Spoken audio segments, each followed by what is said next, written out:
The play is based on the life of George Eliot, and I know that may sound like a dusty subject, but Marian Evans, the real George Eliot, lived one of the most fascinating and controversial lives in Victorian England.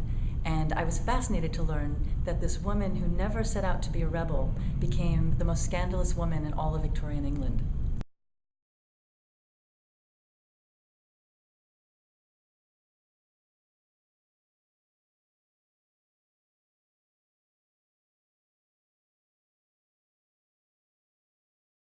George Eliot was a brilliant woman. She had an extraordinary mind, and she was also notoriously unattractive. And she lived at a time when women were expected to be beautiful and compliant and married. And she didn't have many of those options. And so Marian Evans ends up leading a life that leads her down a very scandalous path. I thought it was remarkable that in the middle of the 19th century, the most popular and moral novels were being written by a woman who was living in sin with a married man.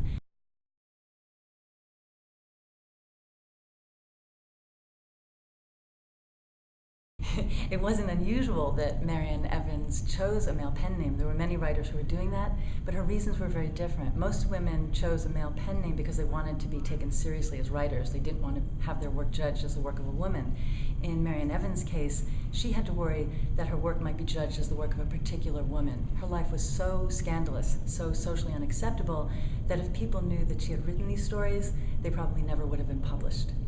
We have such a stilted view of the Victorians, but the fact is their lives were often very shocking.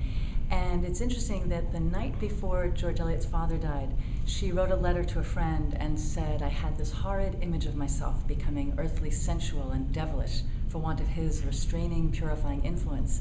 She was clearly a young woman who was aware of her own sexuality and really afraid of it, and for good reason, because it will get her into trouble.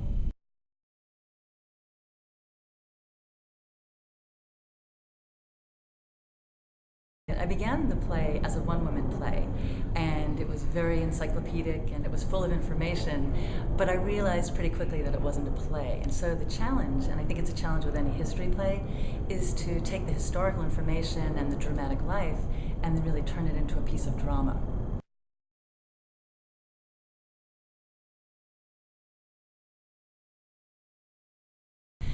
The play opens September 8th. I hope you'll come and see it and learn about this remarkable woman. It's called A Most Dangerous Woman, and I hope you'll enjoy discovering George Eliot as I have.